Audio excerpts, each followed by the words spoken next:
Magandang gabi mga kaibigan, sa aking mga subscriber, sa aking mga silent viewer dyan. Shout out sa inyo lahat mga kaibigan. Ito yung mga nahan ko ngayong araw. Lagpas manggas. Ang gandang lagpas manggas nito mga kaibigan.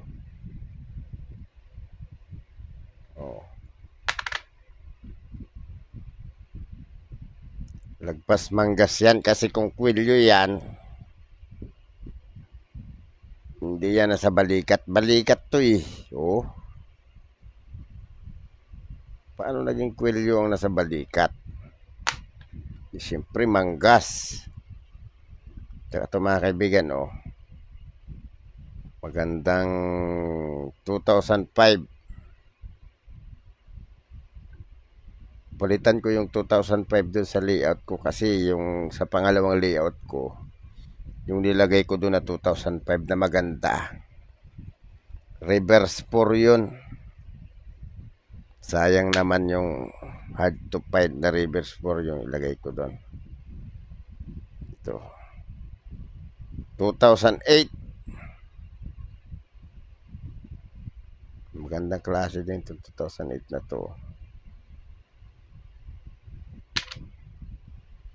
Tsaka to 1998. No mint mark. Wala pa ako na-hunt na may mint mark na 2008. Sana makahunt ako nun. May na-hunt ako isa, kaso lang ang pangit niya. Kaya binalik ko sa circulation. Ayaw ko magkulit ng pangit. Dapat maganda. Mga kaibigan, 2019 no lagon. Tsaka to, frosted dye ito mga kaibigan,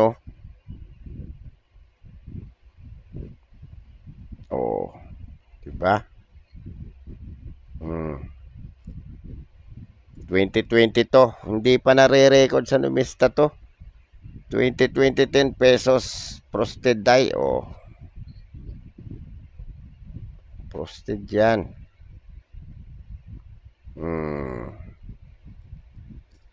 Diba? Wala pang nare-record sa numista yan. Ito frosted dye upper mint mark 2019.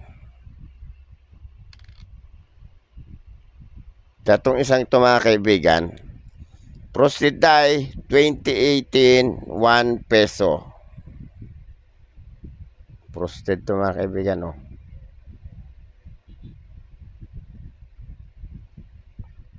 frosted yan.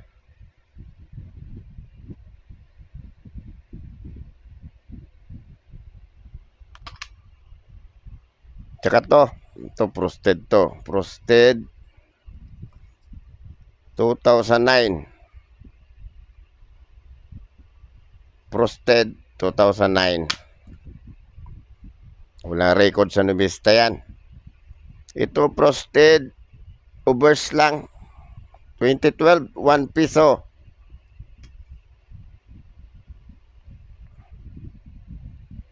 Tsaka ito nga pala pag-usapan natin ngayon mga kaibigan.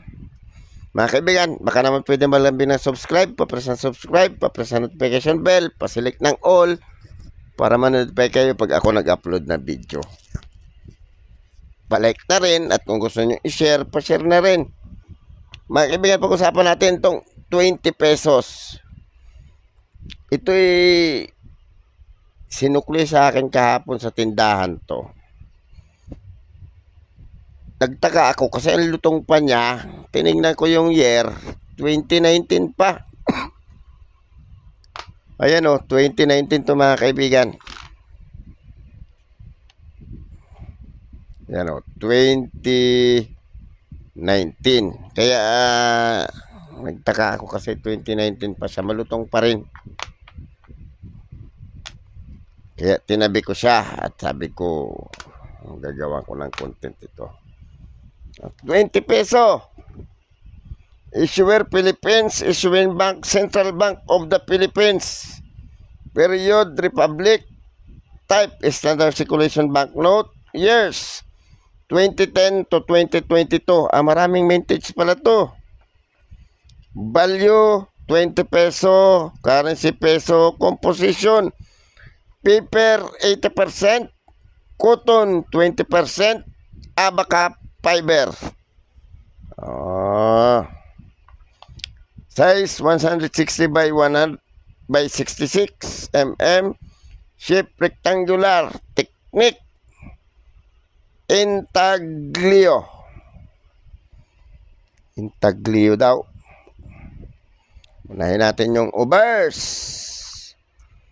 Ang obverse niya, mga kaibigan, ang sabi, bust of Manuel Quezon, front facing at left center.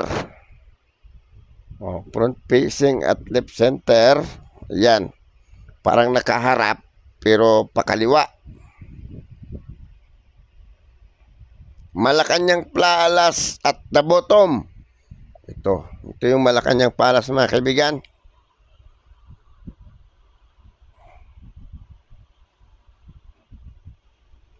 Center Declaration of Filipino as the national language at left. Ito. Hindi ko alam kung suna niya ito o sa Senate lang ito. Na dineclare niya ang Agosto na pambansang wika ang Pilipino at Agosto ang napili niya. Tapos arms at bank seal at upper center. Ito yung bank seal, dalawa. Ito ang noon pa. Simula ata ito 1901.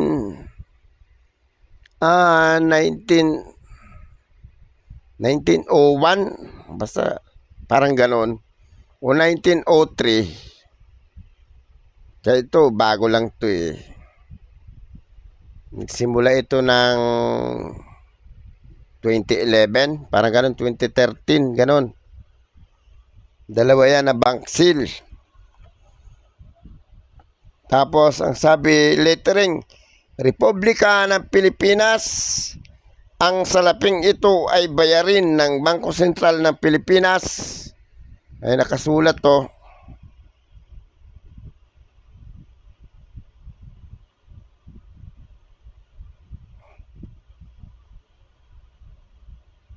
Ng Bangko Sentral at Pananagutan ng Republika ng Pilipinas, pinagpala ang bayan na ang Diyos ay ang Panginoon, Filipino as the national language, 1935, Malacanang Palace, 20 piso.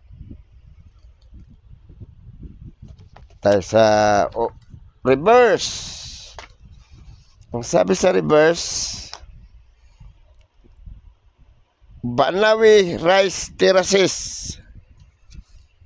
Sabi sa reverse, ito, Banawi Rice Terraces, ito yun. Palm Cebit at a center outlinement of the Philippines. Ito yung Cebit. Tsaka to, dalawa. Ito yung mapa. At left center and traditional embroidery from the northern Luzon Island at right. Northern Luzon at right?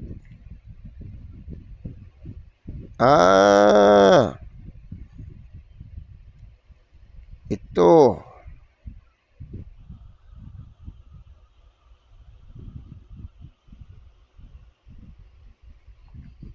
Yung araw. Ayan. Punta na tayo sa presyo niya, mga kaibigan. Itong hawak ko ay 2019.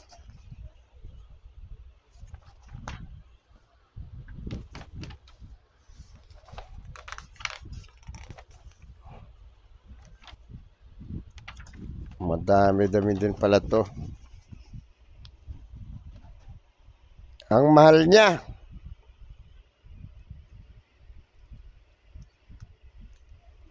Mahal siya mga kaibigan. Pero ang i-update lang natin ay ang ating hawak na 2019. Ang hawak kong 2019 mga kaibigan, ang sabi signature Duterte and Jokno.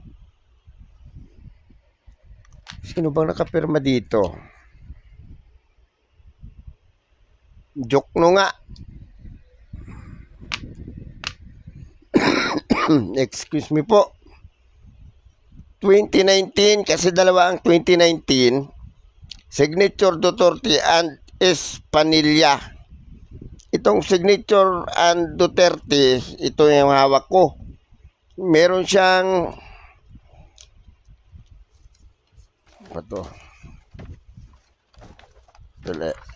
wala yung pagpipilian eh kung hanggang ano kasi. Very good. Itong hawak ko mga kaibigan ay Pine 31, Very Pine 36 at uncirculated ay 52. Mahal din. Mamahalin din pala itong banknote na to. So mga kaibigan, itong hawak ko masasabi ko na very fine lang siya. Ibig sabihin blanco yung presyo niya. Kasi very good at saka fine lang may presyo tsaka uncirculated. O pwede naman sabihin natin uncirculated siya. Kasi mahal siya. Hindi ko na ilalabas sa sirkulasyon to kasi bibihira ka makakita nito. Kalain mo 2019 ganito pa malutong pa. Kaso lang may tupi-tupi siya pero papantay din naman yan. So mga kaibigan, baka naman pwede maglambing ng subscribe, pa-press ng subscribe, pa-press ng notification bell, pa-select ng all para ma-notify kayo pag ako nag-upload ng video. Pa-like na rin at kung gusto nyo i-share, pa-share na rin. Maraming salamat mga kaibigan. Magandang gabi.